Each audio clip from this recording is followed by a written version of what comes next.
All right, so good afternoon, everyone. My name is Jesse, and I'm with a group called Exploring by the Seat of Your Pants. So we connect scientists, explorers, amazing places around the globe with kids for free through amazing live digital broadcasts. And it's through that work, getting to work with kids all around the world, that I had the opportunity to meet Emily Calandrelli. So she's our speaker today. You guys all know this. We had over 500 classrooms across the state of Virginia sign up for today's program, and you guys are the lucky few that got to be live on camera. For those on YouTube, welcome in. Over 110 of you already tuning in, which is amazing, from all across the state. A huge welcome to everyone.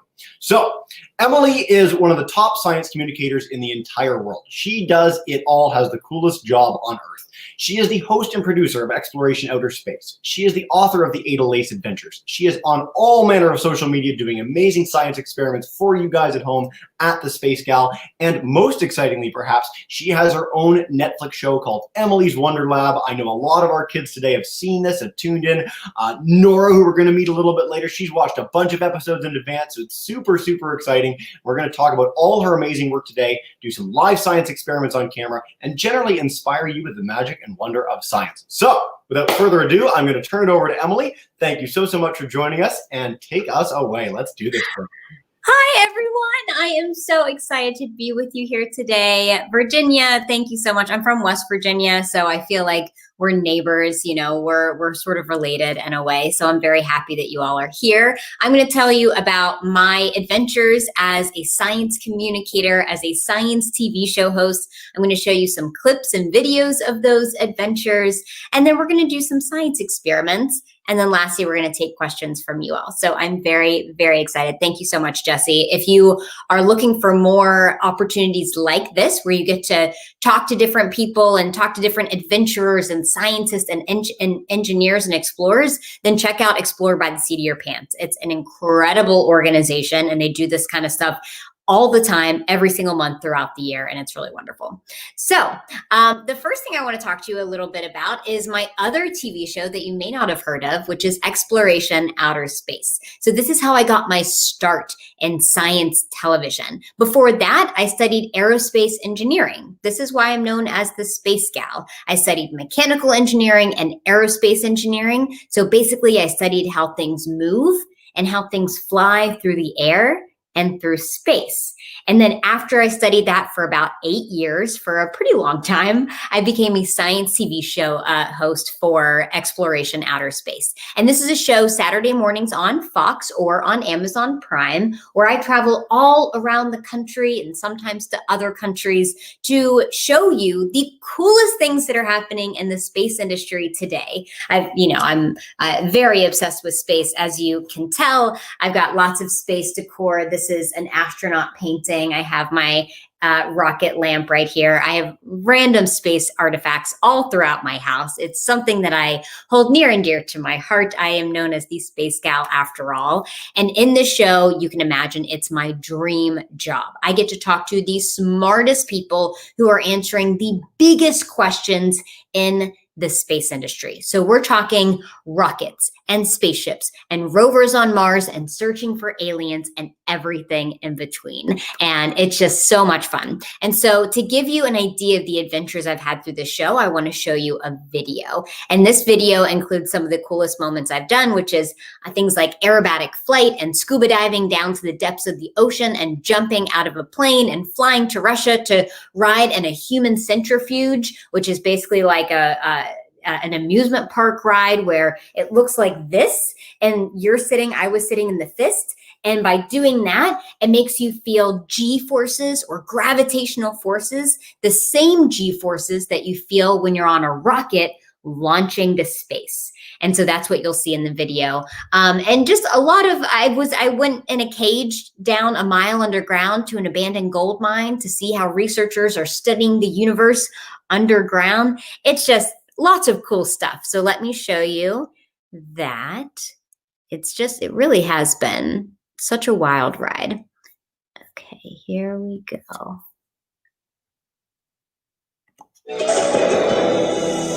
Your body feels things that it's never felt before. When you have G-forces pushing down and draining your head of the blood that is supposed to be there, I mean, that's a really weird feeling. Fighting G-forces is a full body effort. To keep from graying out, I'm tensing my leg and shoulder muscles while holding my breath. Are we pulling what, like 3 Gs right now? Oh yeah, this. That keeps the blood from draining down into my lower body. Once we got down, there's a platform down there that you can stand on. And once we got down, I was like, did I do it? This is so cool because that rocket is 4 hours away from sending a robot to Mars.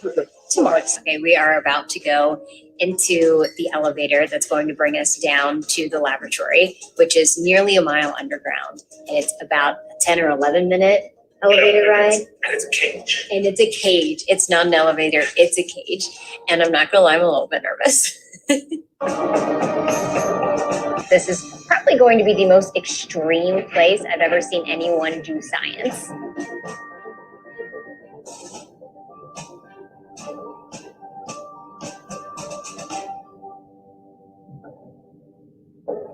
If you notice, the centrifuge, the wheel is turning sideways. That's because she's spinning so fast that she's sticking to the outside of the centrifuge itself. She's literally pressed to the seat. And when this stage ends, it's quite a shock. Whoa, oh my gosh. I feel like I'm floating. I feel great. That felt like I was weightless. Not only are Lee and I wearing real cosmonaut spacesuits, we'll also go inside a Soyuz spacecraft that crews use for flight simulation. Hey guys, I think you gotta get out because real cosmonauts are coming. Really? Really? Yeah. They're gonna They come have in a here? training here in 10 minutes. In here? In here? Yeah. We have to go because real cosmonauts are actually on their way here to use this trainer. Which is the Pretty coolest. awesome. That's the coolest reason to have to go. I have to Anyway. leave somewhere. Yeah, that's pretty awesome. All right.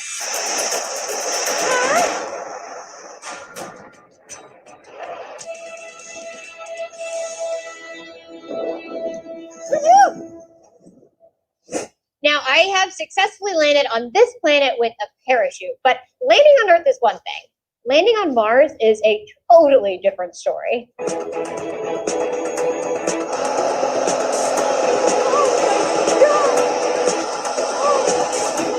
Going upside down was my favorite part because it was actually really smooth and you could see the entire Earth circling around you.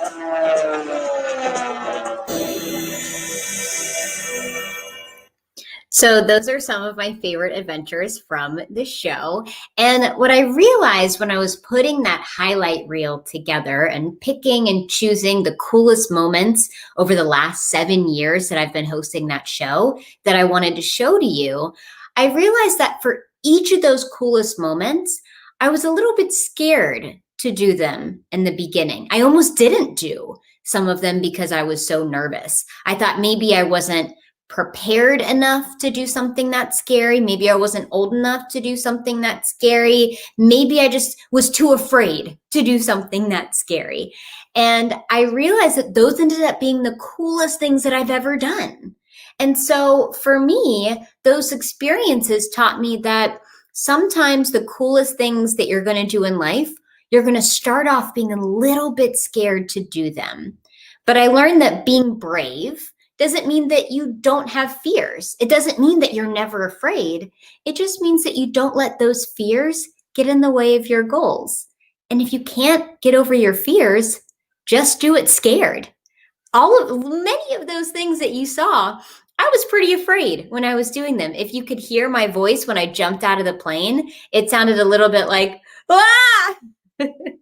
I was so nervous, but it was really cool. In my head, when I was jumping out of the plane, I was like, this is what it feels like to be a robot landing on another planet. If I was a robot and I had feelings, it would probably be pretty scary. And it's really cool to imagine all of these things and to experience new things. And so I would just tell anybody who's watching here, as you go through life, the things that make you a little bit uncomfortable, the things that you might be a little bit scared to do because you don't think that you're old enough or you don't think that you have the right skills yet or you're not smart enough to do them, go ahead and try.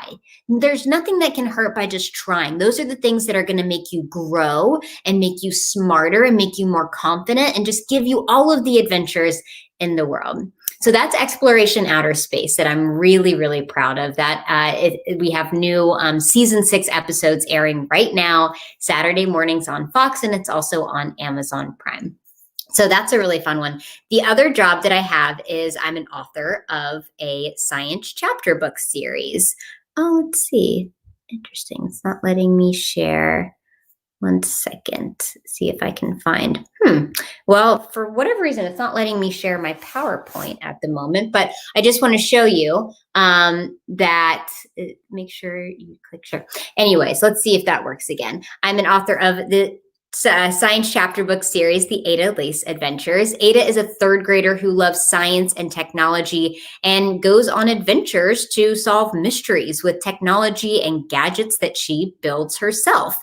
And it's a really, really fun series where she basically goes on adventures with her friend Nina. Nina is really smart in creative ways. She's an artist. She's really innovative and creative in that way. And Ada's really smart in a different way. Ada's really smart with math and science. And so they learn through all of their adventures that sometimes they need to work together to combine both of their skill sets, because you can be smart in different ways. And sometimes the biggest challenges, you need lots of different types of skill sets and experiences and diversity of thought and background and skills to be able to solve those problems. Let's see if I'm able to share my screen now too. I don't know why, since my PowerPoint's not coming up. But anyways, Jesse, when it comes to the waitlist thing, maybe you can share that video. We'll absolutely share that video. If you wanted to mention it really quickly, I can bring up the banner on the bottom of the screen, which is a really exciting thing that you've got a chance to do with your book series. If you want to share with that, Oh, yes. So the coolest thing about Ada Lace is that she recently went on a very big adventure last year. She flew all the way to space. So this book, well, not this one, the 3rd book in the series, the green one, Ada Lace, Take Me to Your Leader, was chosen through the Storytime from Space program to be launched on a rocket to go all the way to the International Space Station. And this is just a very, very cool read aloud program where they send different children's books to space, and an astronaut floating weightless in the space station will read the book on camera. So now if you go to storytimefromspace.com, you'll see the Ada Lace book there being read by astronaut Anne McClain, who's floating weightless in the space station. And so sometimes you can see just the inside of the space station behind her, and sometimes you can actually see the Earth behind her. And so it's so cool. Ada Lace has gone to space, and I'm very jealous of Ada at this point. She's had many more adventures than I've had now. So that's really, really cool. But of course, many of you probably know me from my Netflix show, Emily's Wonder Lab. Emily's Wonder Lab is my most fun and greatest adventure. Emily's Wonder Lab is all about making science fun and colorful and explosive and more like play than like memorizing a bunch of science facts. It's not about memorizing a bunch of science facts. It's like playing like a scientist. And so in each episode, we do one larger than life science experiment. So think a pool filled with slime, where we get to learn how slime is made and the science of slime. And then at the end, kids get to swim in the slime. Imagine swimming in a pool filled with slime. Imagine how cool that would be. And then at the end of the episode, we do an at-home science experiment so that all of you watching at home can bring the science of Emily's Wonder Lab into your own living rooms, into your own kitchens, and go ahead and make a mess in the name of science. And so I love that series so much. They're only 10 minutes long, and there's 10 episodes in the first season. And right now we're fighting really hard for a season 2. So what I need you to do, I'm recruiting you all in this. I need you to share it with your friends. I need you to tell the world about Emily's Wonder Lab if you want more episodes.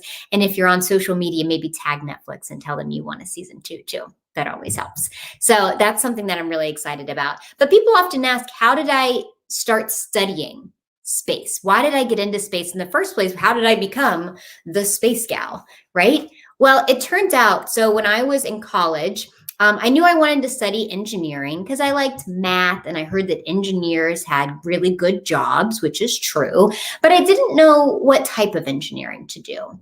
There's lots of different types. You can do computer engineering or chemical engineering or mining engineering, environmental engineering, all different types of engineering. And so I didn't know what I wanted to choose. And I was walking down the hallway of my university. I went to West Virginia University. And when I was walking down the hallway, I saw a poster on the wall that showed a student floating weightless. And on that poster, it said something like, "Do your homework weightless." And I was like, what does that mean? What does that mean? And it turns out that it's a class that you could take if you studied aerospace engineering, where you could design a science experiment with all of your friends. And then if NASA thought it was good enough, you could fly on something called the Vomit Comet. Now, I'm going to tell you about the Vomit Comet in a second, but when I learned this, I was like, game over. I want to fly on the Vomit Comet. I'm studying aerospace engineering. So that's how I decided to study aerospace engineering. Well, if you don't know what the Vomit Comet is, let me blow your mind. It is the coolest thing you will ever learn about. The Vomit Comet is a plane that flies in the air like an 8,000-foot roller coaster. So it flies like this. It goes up and down and up and down and up and down and up and down. And it does that so that the people inside float weightless.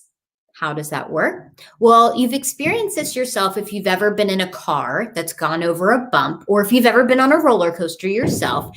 And you know that when you go over a bump or when you go over a quick hump on a roller coaster, your butt lifts off your seat and you get a little airtime and maybe you feel those butterfly feelings in your stomach for just a little bit.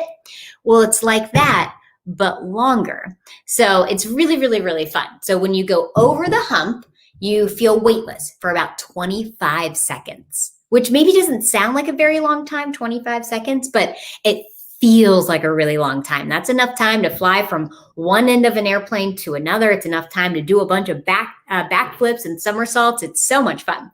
So you feel weightless. And then, of course, if you go up a hill in a car, or if you go up a hill on a roller coaster, you feel a little bit like you're pushed back in your seat a little bit, right? Same thing on this plane. So you feel really heavy. You feel about twice your weight when it goes back up. So you feel weightless and heavy and weightless and heavy and weightless and heavy and weightless and heavy and weightless and heavy for an hour and a half, which is why they call it the Vomit Comet. Because if you rode a roller coaster that intense for that long, you might get sick, which brings up an important point. When you get on this plane, you wear a flight suit. And in that flight suit, you have a pocket. And in that pocket, you bring the most important tool that you will bring on that plane. Now, I want all of you watching to make a guess. What do you think that tool is? What tool would you bring on that plane that would be the most important tool that you would bring on that plane? If you guessed barf bag, you would be right. Because when you're weightless, and remember, there's science experiments everywhere. When you're weightless and you throw up, where does that throw up go? It goes everywhere, right? Because you don't have gravity to push it down to the ground, easy to clean up. No. It goes absolutely everywhere because you're floating and so is your barf. And you don't want that barf to get into science experiments because science experiments and barf don't mix. They don't want to be friends. They want to socially distance from each other. So if you get sick, which I did, you grab your barf bag and you throw up in your barf bag and you tie it off and you hand it off to someone who works there, which isn't the most glamorous job, but a very important one because you want to protect those science experiments and you want to protect just your other friends on the plane and protect yourself. It's not a fun thing to be covered in barf. So you want to be very careful about that. But this scientific laboratory is just that. It's not just a joyride. It's a laboratory in the sky where we study all kinds of things. You can study how barf moves differently, right? That's important. But also how water acts differently, how fire acts differently, how exercise acts differently.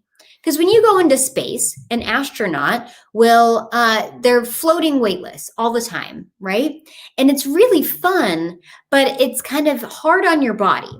but hard in a unique way. Because when we're here on the ground, we have gravity pushing down on us. And so our bones and our muscles are constantly working to hold ourselves up. We're getting a little bit of a workout every single day without even doing much because we're just constantly holding ourselves up under gravity. Well, when you don't have gravity, when you're floating weightless, your body gets a little lazy. You're no longer holding yourself up. And if you do that for months on end, then your muscles can get weaker and your bones can get weaker. And we don't want that with astronauts, right? We want them to stay healthy and strong. So to do that, they have to work out 2 hours a day every single day, right? 2 hours a day. But how do they work out? Here on Earth, they would usually run, right? And when you're running, think about how you run. With every step that you take, you're kind of jumping. You're jumping and then gravity brings you back down. You're jumping and gravity brings you back down. Well, when you don't have gravity to bring you down with one step in space, you would jump up to the ceiling and hit your head on the ceiling, right?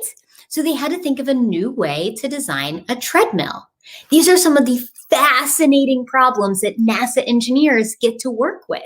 And so how would you design a treadmill to work in weightlessness so that with the first step, somebody doesn't hit their head on the ceiling? Well, they came up with a really creative solution. So instead of a regular treadmill, it looks kind of like a regular treadmill, but they added something special. They added little stretchy bands that would go over the astronaut's shoulders and connect to the ground. And it's kind of like a hair tie.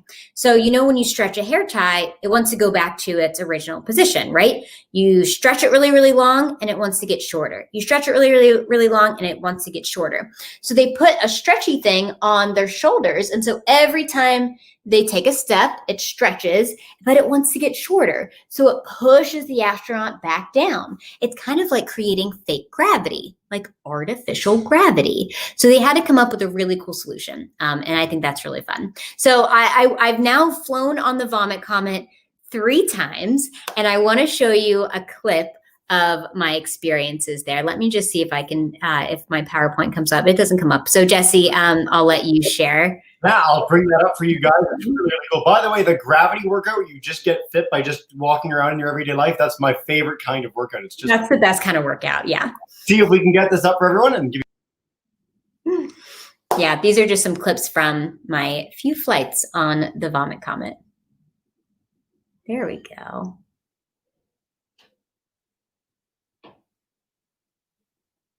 Nope.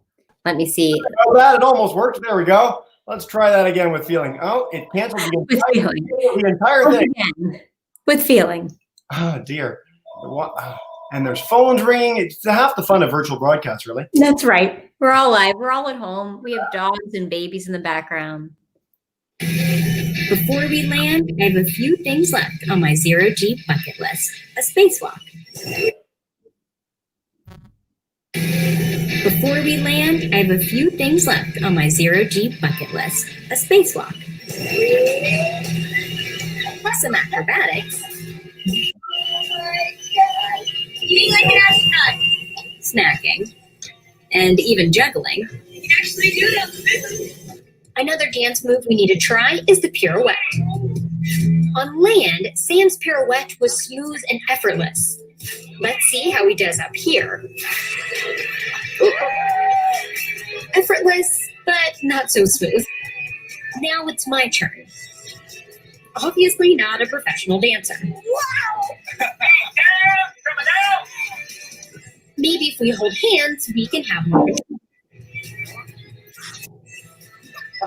Not quite.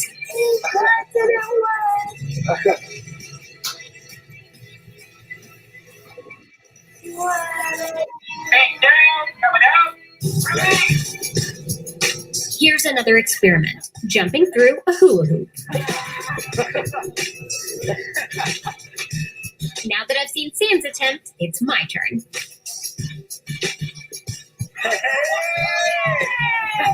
She's a pro! She's a pro! Well, no. Let's face it, if you're going to have a once-in-a-lifetime experience, you might as well have some fun.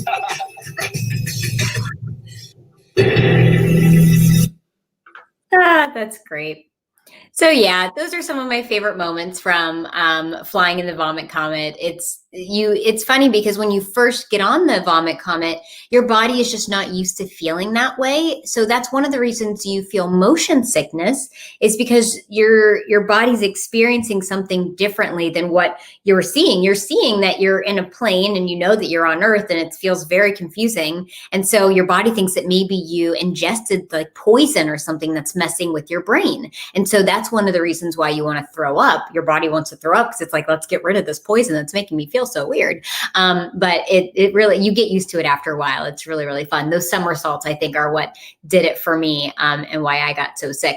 So those are some of the jobs that I have today. I'm very, very passionate about science and space and getting everybody else excited about science and space. And speaking of science, I'd love to do some science experiments inspired by Emily's Wonder Lab. So the first one that we're going to do is we're going to get an egg inside of a bottle using the power of air. And so the goal is to get a boiled, peeled egg inside of a bottle. This is just a milk bottle here. And one of a hypothesis that you could make is just like, well, let's see if we can just push it in. Let's see if we can just push it in, right? So we have this egg and we have the bottle here. You can tell that the egg is pretty big. And much bigger than the opening. So let's just see if we can push it in. No, that doesn't work. You get egg everywhere, right? No, you get egg everywhere. So instead, we're going to use the power of air pressure, which is all around us, bearing down on us all the time, to force our egg inside of our bottle. And we're going to do that by making the pressure, the air pressure inside the bottle, much, much lower than the air pressure outside of it.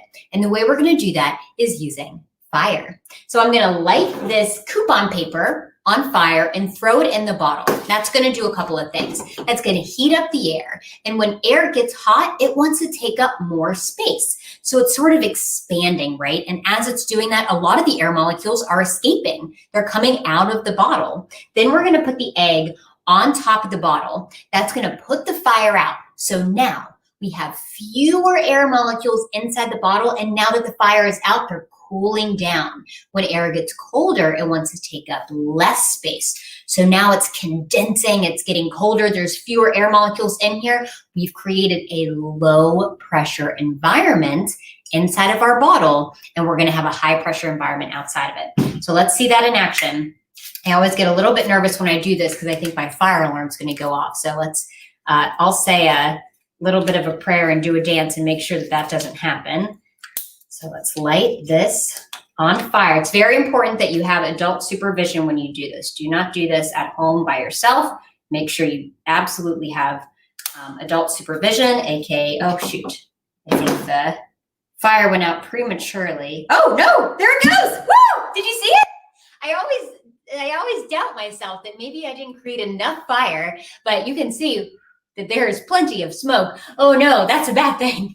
But you can see that we got our egg inside of the bottle using the power of air pressure, just like that. How cool is that? Okay, no more smoke, no more smoke. All right, the second one we're going to do is inspired by the spooky episode of Emily's Wonder Lab. And if you saw the spooky episode of Emily's Wonder Lab, you saw that we made exploding witch's brew using paint cans and an acid-base reaction. So we're going to do an acid-base reaction, but instead of a big paint can, we're going to use these film canisters. These are rocket film canisters. You can buy them off Amazon if you want to do this at home. And we're going to use Alka-Seltzer tablets. So Alka-Seltzer tablets are really, really cool. They have an acid and a base inside the tablet, but they're not mixing yet, right? Because it's in a solid form. So the acid base inside the Alka-Seltzer tablet, those acids and bases are just kind of standing there, not interacting, not shaking hands, not talking to each other. They're all socially distancing. It's like a very boring party where nobody is talking to each other. But as soon as we add water, let's see what happens here. Can you see what happens? It starts to bubble. It starts to create these carbon dioxide bubbles because we have kickstarted an acid-base reaction. Those acids and bases are now talking to each other. They're interacting. Nobody is socially distancing. It's a really fun raver kind of party. And we've kickstarted an acid-base chemical reaction that is creating carbon dioxide bubbles. So now we can ask the question, what would happen if we put that chemical reaction inside of a container and then shut the lid? Okay, so let's test it out. So I have these film canisters here. I have an Alka-Seltzer tablet. I can put the Alka-Seltzer tablet inside the film canister that has water in it, right? So that's going to kickstart the acid-base chemical reaction. Close the lid and flip it over.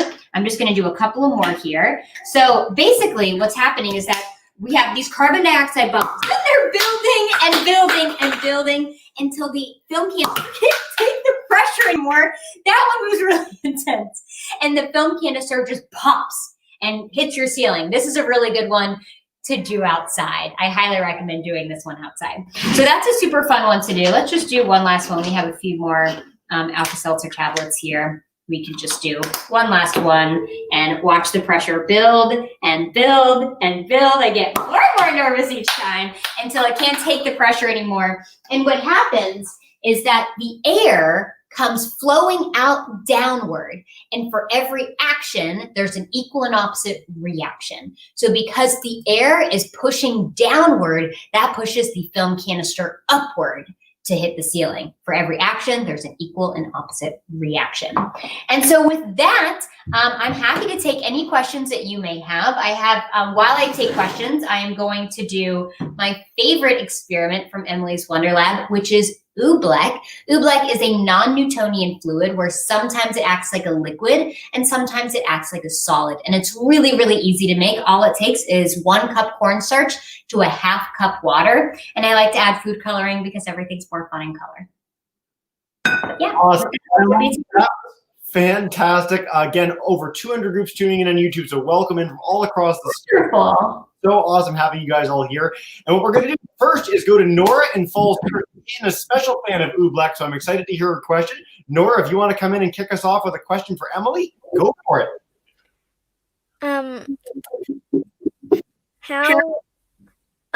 How long did you make the Emily's Wonder Lab?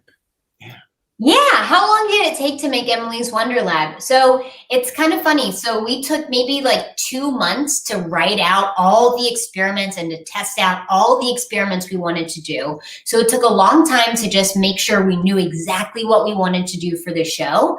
But once we were in LA and once we were filming, it only took about 5 days to film the entire thing. We filmed 2 episodes every single day. So once we had a plan, it was smooth sailing from there. But, you know, it took a long time to create a plan. But yeah, just about a week to film the entire series. Yeah, fantastic. We get that question every time. It's such a great question. And again, that's incredibly fast by the standards of TV filming. So there's really cool stuff. If you haven't checked out Emily's Wonder Lab, some amazing experiments on screen, including oobleck in a much bigger, more exciting way. But it looks like we're well on our way, Emily, which is pretty awesome. All right, let's go to Miss Carousel's class in Lynchburg. If you guys have a question for us, come on in. Hi there, Emily. We're so excited to be here with you today. I have a question from 2 of my students. Jordy and Savannah had the same question. We know you're not a chemist, but we wanted to know what your favorite element on the periodic table is. Oh my goodness, that's such a good question. What's my favorite element on the periodic table?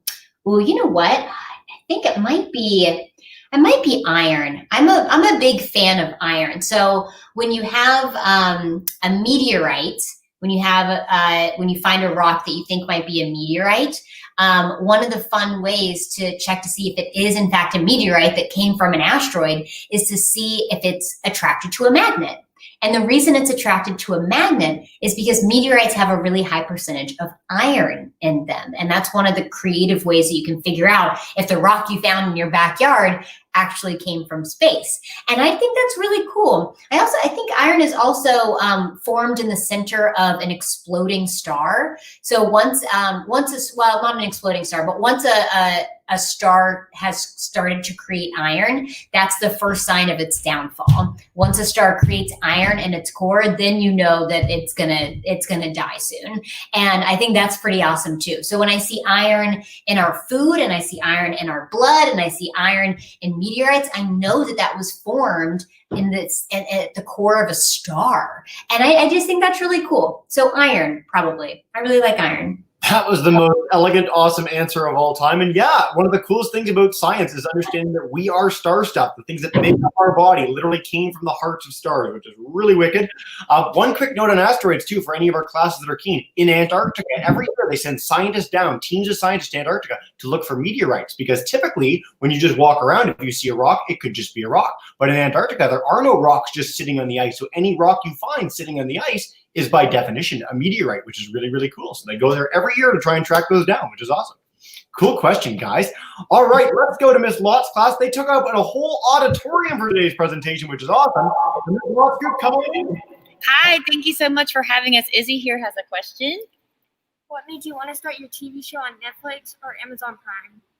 Oh, what made me want to start my TV show? So the Emily's Wonder Lab one especially, I grew up with the Bill Nye show, Bill Nye the Science Guy, which I loved. And Bill Nye to this day is someone that I look up to. I didn't mention it, but I'm actually a correspondent for Bill Nye on his Netflix show, Bill Nye Saves the World.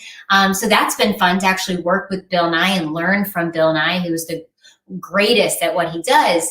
But I kind of wish that when I was growing up, I had a similar science show that had a host that kind of looked like me, that was maybe more feminine, that was a girl, that was someone that I could relate to. Because there's just something about seeing someone who looks a little bit like you that makes everything they're doing feel more relatable, feel more like, oh, I could do that too.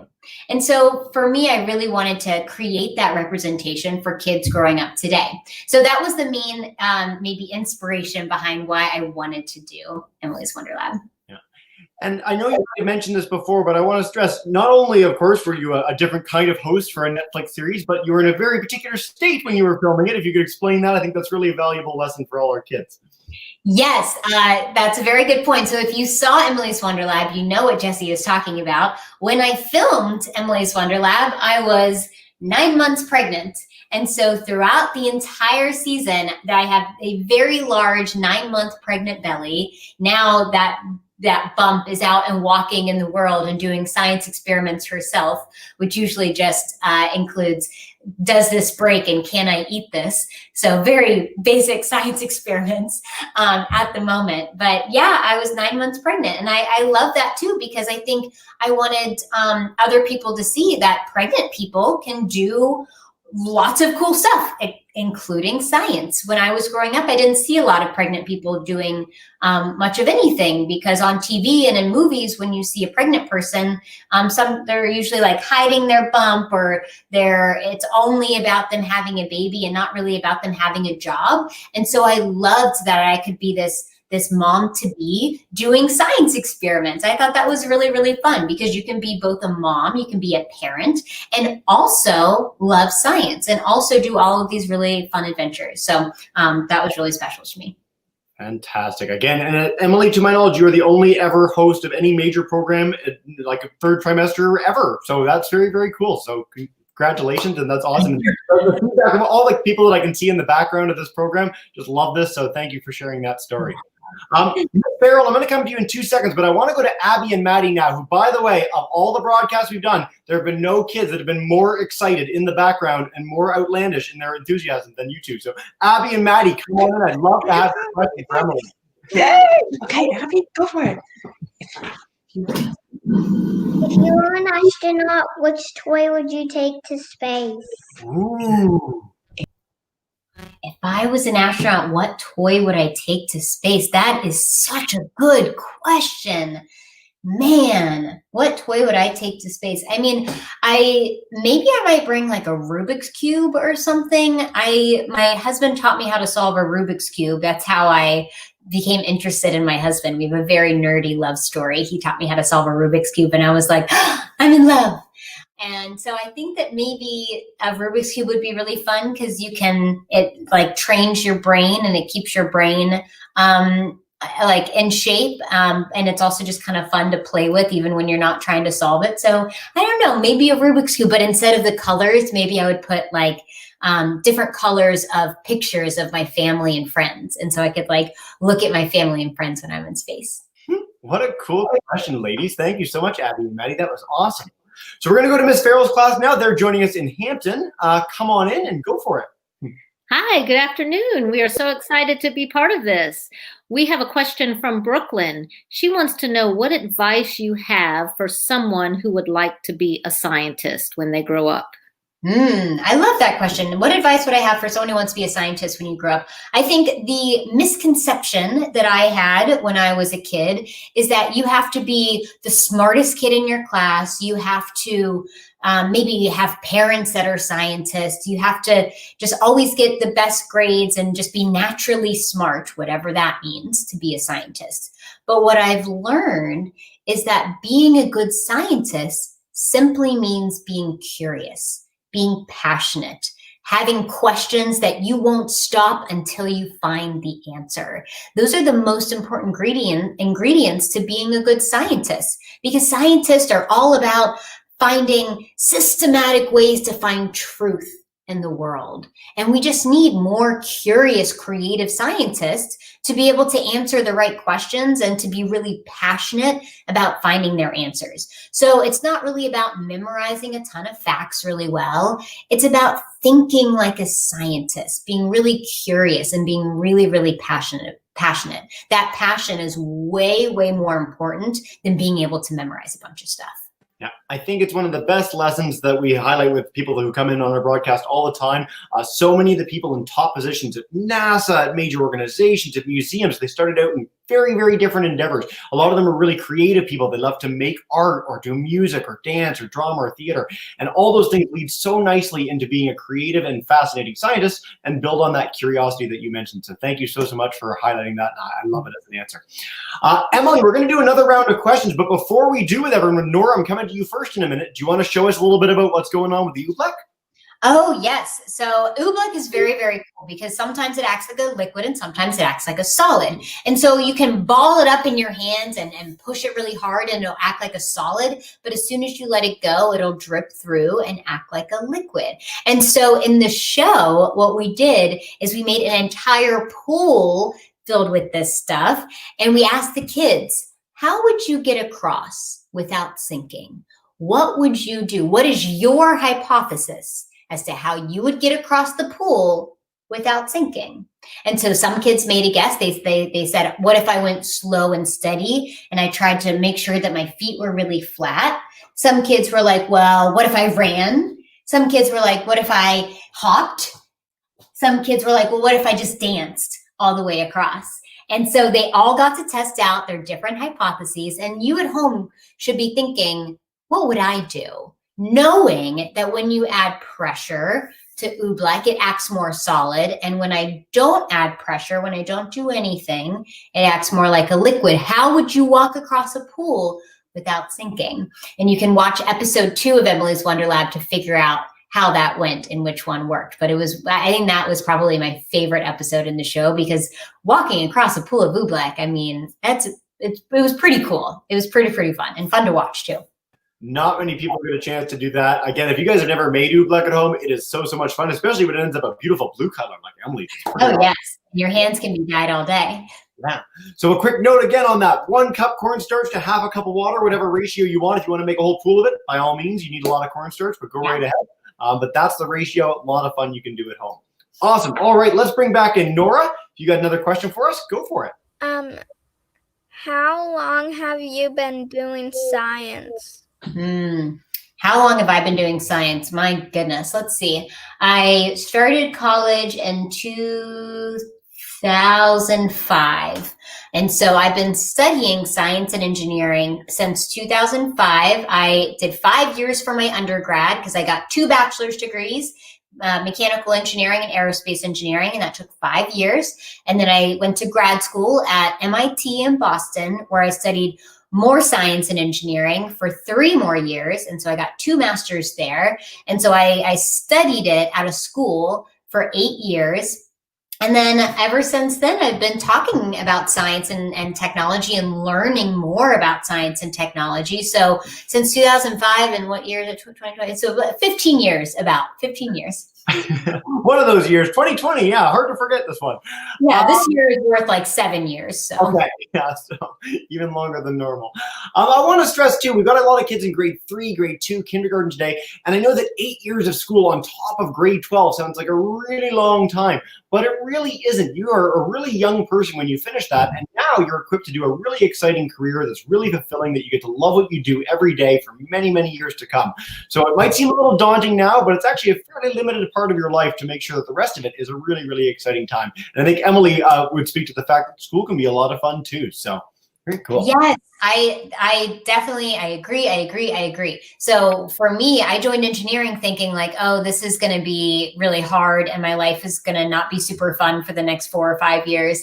But what I learned is that there are so many fun adventures that you can have as a student. You can travel the world. I did internships, paid internships in California and in Ohio and in China. And I got to travel all over doing this science research, being paid for it and having everything paid for, because my parents didn't have a ton of money, so they couldn't pay to send me to all of these places. But if you study science and engineering, there will be somebody else willing to pay for you to do those things, and you can make a little money while you do it. So for me, I just think it's so much fun. I got to do the Vomit Comet. I did Engineers Without Borders, meaning I got to learn how to use the engineering that we were learning in the classroom and apply it to real world problems in different countries to try to solve problems that different countries were having. And there's just, I mean, you make so many friends and you have so many adventures, and I personally think it's the best adventure of a lifetime. Fantastic. Awesome. Well, let's go to Miss Carousel's class for another question. Come on back in, guys, and go for it. Thank you. This question is from Caleb, and he wants to know, have you ever tried an experiment and it hasn't been successful? What did you do? Oh, that's such a good question. Have I ever tried an experiment that hasn't been successful? Well, I was making oobleck on a live TV show once, a couple months ago, and I got the proportions wrong. As Jesse mentioned, you need 1 cup cornstarch to a ½ cup water. Well, when I was preparing it early in the morning, because I'm in California, and so a lot of the stuff that I do is really, really early in the morning, and I think it was like 5 in the morning, and my brain just wasn't working properly, and instead of a ½ cup of water, I only got a 4th cup of water. So half the water I needed. So I'm doing the live program and I mix the cornstarch and I mix the water, and I quickly realized that I don't have enough water. And so I'm frantically looking around my living room trying to find any water that I have, and I can't find it. The only thing that I have is my coffee. So I take my coffee and I throw it in the oobleck, and it worked. But the oobleck turned out a bit more brown and less pretty and blue. And so the oobleck was ugly, but it worked. It worked. And so that was one time where I wasn't really prepared, and it didn't go as planned, but I found an innovative solution that ended up happening. And I learned that when you do these types of things live, it's really good to have a pre-made mixture that already works ahead of time. Kind of like when you see in baking shows where they mix the cake and they put it in the oven and they go to the next oven and they're like, and this is what it looks like when it's done. I need to do that when I do live science shows. I love that question. One time when I was cooking, when I was a bit older than some of the kids here, I didn't have enough pasta sauce, and I decided that coffee would also make maybe a nice flavor for the pasta. Don't ever do that. It works much better as oobleck than it does as pasta spicing. Miss Lott's class, come on back in, guys. Go for it. Hi, our next question is from Sophia. What was the most unexpected thing that has happened to you as an engineer that you expected to be different than it was? That I expected to be different. Man, that's, first of all, let's just talk about the fact that we basically have the same shirt. I think that's awesome. We're twins, and that is really cool. And I love your mask. Let's see, what's something that I wasn't really prepared for? I think that the biggest thing that I wasn't really prepared for was actually still when I was in school. And when I went to MIT, MIT is a school that is like known to be one of the best schools for engineering. And when I got in, first I was very surprised that I got in. I thought that maybe they had made a mistake. And then when I got there, I was really, really scared that they made a mistake and that everybody else was way smarter than me and I wasn't supposed to be there. And I felt really like anxious the whole time I was there, until I started meeting the other students who also got in. And the thing that surprised me that I learned is that everybody was feeling that exact same way. Everybody felt like they were sort of an imposter. It's this psychological thing called imposter syndrome, where you sort of ignore your past successes and you just feel like you don't deserve the success that you've achieved. You think that, oh, that's not me. I couldn't possibly deserve that. And everybody at the school was thinking that same way. Everybody felt like they were a fraud. And so I think that's the thing that surprised me the most. And that was a really good life lesson, is that as you go through life and sometimes you feel like maybe you're not very smart or maybe you don't belong in a place where you feel a little bit different, know that most people in that room feel the exact same way. And so some people are better at faking it than others. Some people are better at faking like they are way, way smarter than everybody else. But I think everybody at some point feels like a little bit of a fraud. And that made me feel much better, because we're all in this together and we're all here to help each other. And none of us are going to be the smartest person in the room at all times. And so I think it's really, really great to make friends and to help each other get through these really trying times. So that was probably an experience that I was a little bit surprised, pleasantly surprised about what I had found when I went to grad school. What a lovely message. Thanks, Emily. All right, we're going to do 2 more questions and then wrap up with a cool thing about a recent rocket launch that was pretty exciting. I want to turn it over to Abby and Maddie now. Maddie, I know you had a question, so share it with us. Go for it. Hi.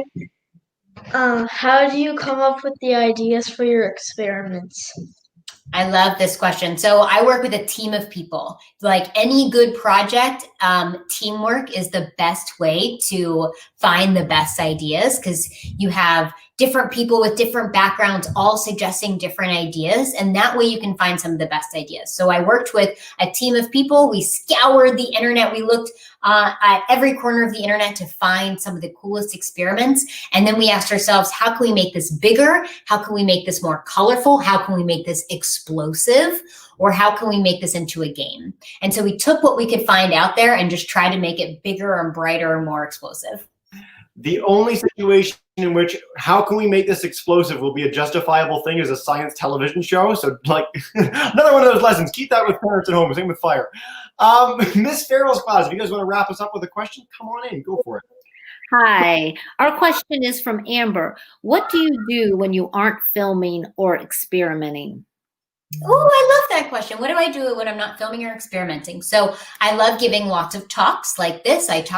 When we are not in a worldwide pandemic, I am traveling all around the world to give talks to schools and talk about my own experiences like I'm doing with you today. Writing books. I like to write children's books. More recently, my most fun adventure is I designed a clothing line for kids and adults that are science and space themed. And I haven't released any of the designs yet. These aren't part of it. I am actually releasing that on Black Friday. So if you check my social media next week, you'll be some of the first to be able to see my very first science and space clothing line for kids and adults. So that's something that I've been really proud of. But yeah, lots of random odds and ends. I feel like I do lots of different things, from speaking and writing to TV hosting and experimenting, and now clothing design, apparently. How cool is that? So do check out At the Space Gal. You'll see that on Black Friday coming very soon. So that's very exciting. I can't wait to check it out myself. So yeah, before we wrap up today, before a final message, I just wanted to note for our classes that might not have seen or heard about the recent rocket launch this past weekend, could you explain a little bit about what happened with that and why it was so momentous? Yes, so NASA and SpaceX launched humans into space to the International Space Station. And the reason why this was such a big deal was because this was only this was the second human launch on SpaceX Crew Dragon. So this is SpaceX's capsule and rocket that carries humans into space. SpaceX has been sending cargo, or not humans, into space for a while now, but this was only the second time that SpaceX sent humans to the International Space Station, which is such a cool deal. And also NASA hasn't been able to to send humans into space to the International Space Station from US soil for almost 10 years, for almost a decade. And so now we are finally able to send our astronauts to the International Space Station on American-made rockets. And before we had to rely on the Russians to do it. And now we don't have to rely on anybody else. Now we can do it ourselves, which is really, really cool. It is super cool. So do check out NASA's website. They've got a bunch of amazing educational resources. You can learn more about the launch and all the other cool stuff they're doing. So before we wrap up with one final message, I just want to note for everyone who's here, check out Xploration Outer Space. Again, Fox and Amazon Prime, the Ada Adventures book series, and it being used in space at storytimefromspace.com. Emily is at the Space Gal, all sorts of amazing social media pages and even more experiments like what we showed today. And of course, Emily's Wonder Lab on Netflix. If you guys loved it, check it out for a second season. Make sure you guys tune in. It's an amazing series. Lots of really, really cool stuff going on. And you can find out what happened to the kid who tried to hop along an oobleck pool, which I'm going to go tune into the moment I'm done this broadcast. Emily, is there one last message you'd like to share with all our kids joining us today? Yes, I would just say, you know, we're fighting really hard for a season 2 of Emily's Wonder Lab. So make sure you watch, make sure you share, make sure you post about it on social media and tag Netflix to tell them you want a season 2. And we have so many experiment ideas that we want to give you. We just need the call from Netflix to do it. So with that, I will end with the tagline from the show, because I genuinely want you all to stay curious and keep exploring. And thank you all for joining. Emily, it was fantastic as always. What we're going to do is bring in everyone. Don't need to wave and leave, everyone. Come on in. Nora, Miss Carosella, Miss Maud, Miss Carol, Patty, goodbye.